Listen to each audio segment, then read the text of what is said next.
एक मरीज एक डॉक्टर के पास गया अपना इलाज कराने के लिए। डॉक्टर ने नाड़ी परीक्षण कर कहा कि मुझे तो तुम्हारे शरीर में कोई बीमारी नहीं दिखती है, बेमतलब आप परेशान हो रहे हैं। मरीज ने कहा, मैं बीमार हूँ, आप ठीक से जांच कीजिए। डॉक्टर ने पुनः और भी ध्यान से सब प्रकार की जांच की, एक्सरे भी लिया, सीटी स्कैन भी किया, खून और पेशाब के रिपोर्ट भी किए, हार्ट वगैरह के भी सारे संभवित रोगों की जांच पड़ताल की, पर कोई बीमारी जब पकड़ में नहीं आई तो डॉक्टर ने कहा, आप एकदम ठीक है, कोई बीमारी आपको नहीं है। मरीज फिर भी मानने के लिए तैयार नहीं है। एक ही रट लगाकर वह बैठा है कि मैं तो बीमार हूं। तब आखिर में परेशान होकर डॉक्टर उनसे कहते हैं, चलिए आप ही बता दीजिए आपको क्या बीमारी है।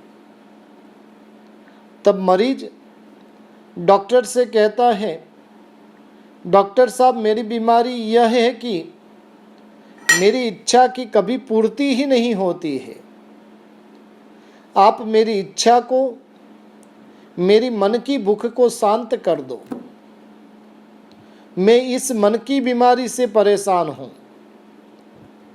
डॉक्टर इस बात को सुनकर स्वयं ही स्तब्ध रह गया। वह तो हमेशा शरीर का इलाज करता था, मन का नहीं।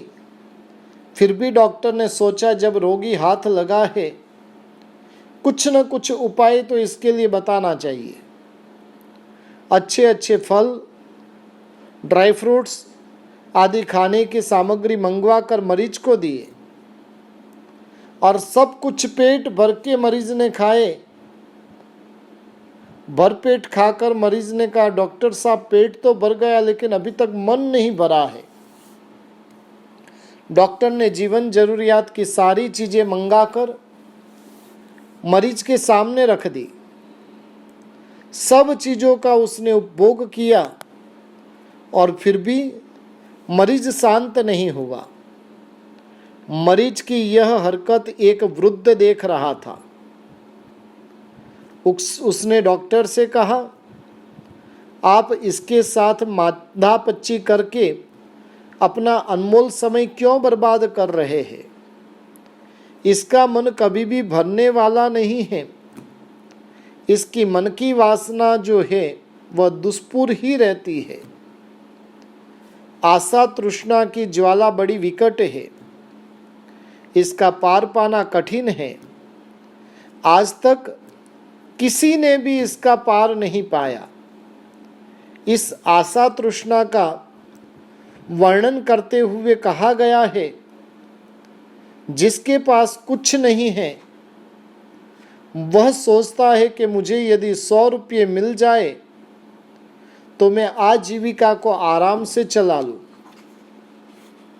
100 रुपये जब आते हैं तो 1000 रुपये पाने की सोचने लगता है। जब 1000 हो जाते तो लखपति बनने के मंसूबे बांधते हैं। लाख मिले तो हुकूमत सोचता है। यदि भाग्यवश राजा भी बन गया तो चक्रवर्ती बनने की इच्छा करता है। जब चक्रवर्ती भी बनता है तो इंद्र पद पाने की इच्छा करता है और इंद्र बन जाने पर ब्रह्मा बनने का सपना देखता है।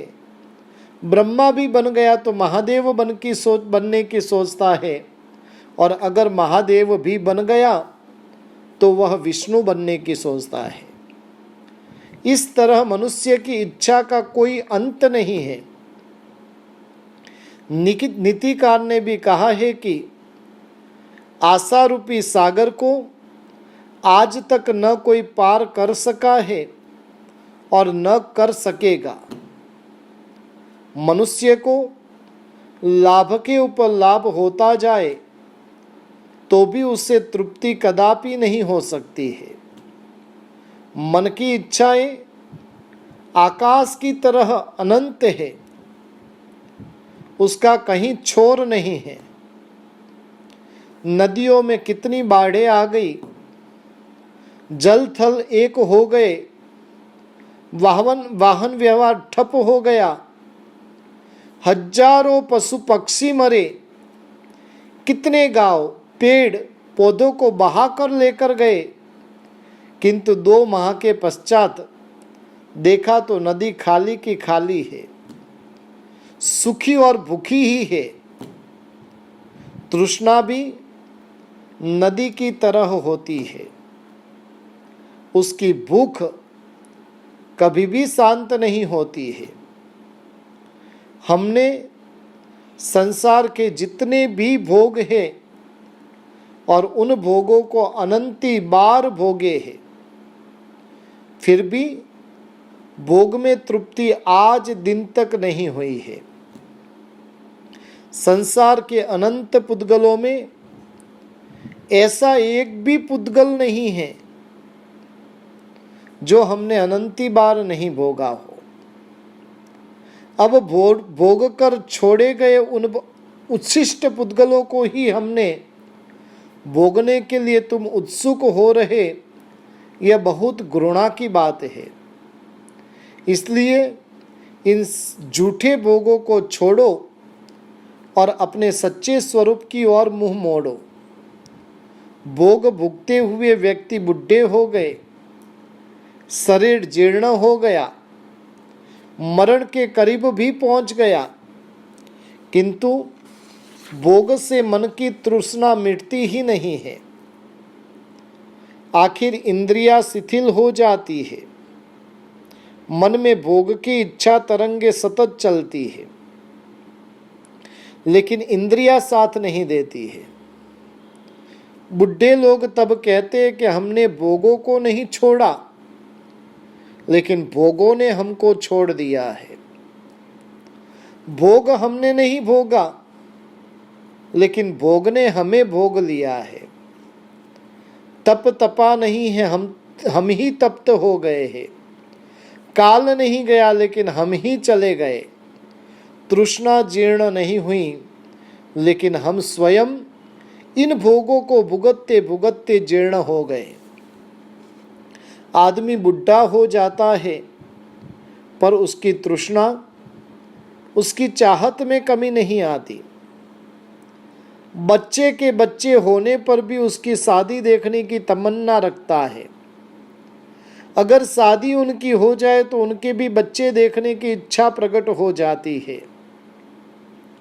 भाई, इच्छा से आज तक कोई भी शांत हुआ नहीं है। इच्छा से तो आदमी पागल हो जाता है। एक सेठ नदी के किनारे शौच के लिए गया। मार्ग में उनको एक जगह पर एक पत्थर से ठोकर लगी। उसने सोचा, रोज रोज शौच के लिए इसी रास्ते से आना जाना है, यह पत्थर रास्ते में रहेगा तो रोज दुख देगा। अतः वह उस पत्थर को हटाने लगा। उसने झटपट भूमि को खोदा। पत्थर के नीचे एक चरु थी जो सोना मोहरों से भरी थी, वह हाथ लग गई। उसने अपने दुपट्टे में मोहरों को उड़ेलकर नदी की तरफ चलते बना।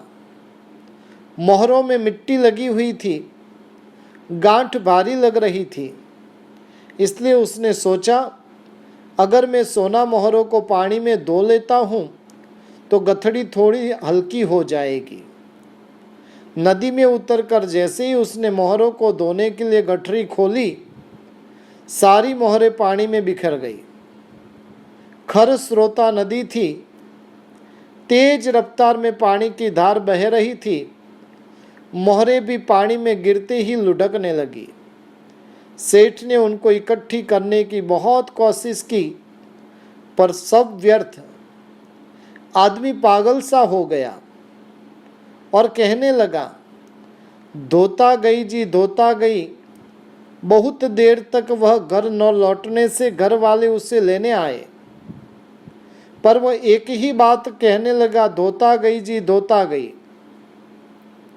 घर वालों ने कभी उसके मुंह से यह बात सुनी नहीं थी, अतः उनको लगा कि नदी में जरूर कोई भूत प्रेत ने पकड़ा है, जिसके चलते यह असंगत बात कर रहा है। अतः उसके भाई ने उसके लिए झाड़ने फूंकने वाले तांत्रिक मांत्रिक लोगों को बुलाया। उन लोगों ने भी सही उपचार किया, लेकिन सेठ को कोई फर्क नहीं पड़ा। तब एक निमित्तिक, जो निमित्त शास्त्र का ज्ञाता था, उसी रास्ते से गुजर रहा था। उसको सेठ के भाई बुलाकर लाया और अपने भाई को बताया। नैमित्तिक ने शारीरिक और मानसिक चेष्टाओं का अध्ययन किया और वह निष्कर्ष पर पहुंचा कि उसे गड़ा हुआ धन मिला था, जो पानी में धोते समय बह गया। अतः नैमित्तिक ने सेठ के भाई से कहा कि तुम कुछ सोना मोहरे लाकर इसके सामने रख दो, देखना रोग जरूर पकड़ में आ जाएगा।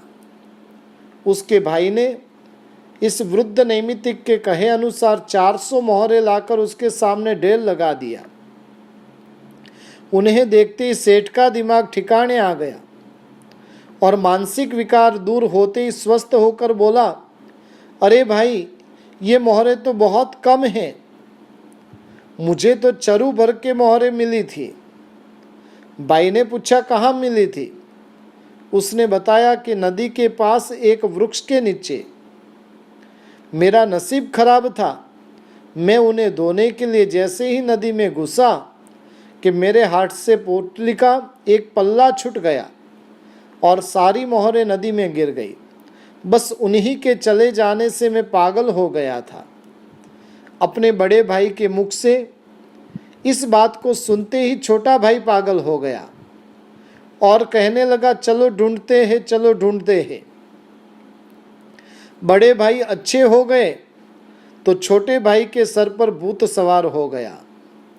यह तो धन तृष्णा का ही भूत प्रेत है, जो हरेक के ऊपर सवार होकर घूम रहा है। जब तक भगवान के वचनों पर दृढ़ विश्वास नहीं होता है, तब तक दुनिया को शांति मिलना कठिन है। भगवान महावीर ने सुखद जीवन बिताने के लिए कितना सुंदर और सुखदायक व्रत बतलाया है। उन्होंने कहा है, यदि तुम सुखी जीवन बिताना चाहते हो तो इच्छा परिमाण व्रत को अंगीकार करो, अपने मन को काबू में कर लो, परिग्रह परिमाण व्रत स्वीकार कर लो। मुझे संपत्ति चाहिए, यदि उससे अधिक धन आ भी जाए तो मैं दूसरों के कल्याण में उसे लगाऊंगा।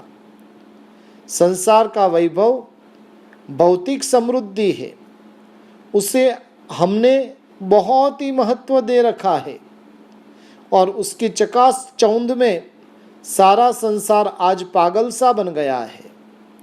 यह ख्याल रखना जरूरी है, वैभव भौतिक समृद्धि सिर्फ 4 दिन की चांदनी की तरह है, फिर तो अंधेरी रात ही है। आवश्यकता के अनुरूप कमाई नहीं हुई तो आप दुखी हो जाते हो, आवश्यकता से अधिक हो गई तब भी दुखी है।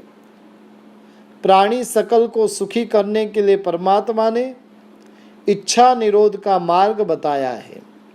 जैसे चित्त निरोध योग बताया है, वैसे ही इच्छा निरोध का भी योग। इच्छा निरोधः त्यागः, यह वचन परमात्मा के है। इच्छा का निरोध करने से त्याग की वृत्ति बढ़ती है, जीवन में संतोष का पदार्पण होता है। शास्त्रों में भी कहा गया है, संतोषी नर सदा सुखी। जिसके जीवन में संतोष आ जाता है, वो जीव कभी दुखी होता नहीं है। जीवन में यदि सुखी बनना है तो संतोषी बनना अत्यंत ही आवश्यक है और ऐसे परिग्रह परिमाण के व्रत को अंगीकार करके हमारी सोई हुई चेतना को जगाने का प्रयास करें। यदि लोभ करना भी है तो आत्मिक गुण वैभवों का लोभ भीतर में प्रकट करें और जिसके माध्यम से एक एक गुण प्राप्त करते करते अपनी आत्मा का कल्याण करें। यही मंगल भावना।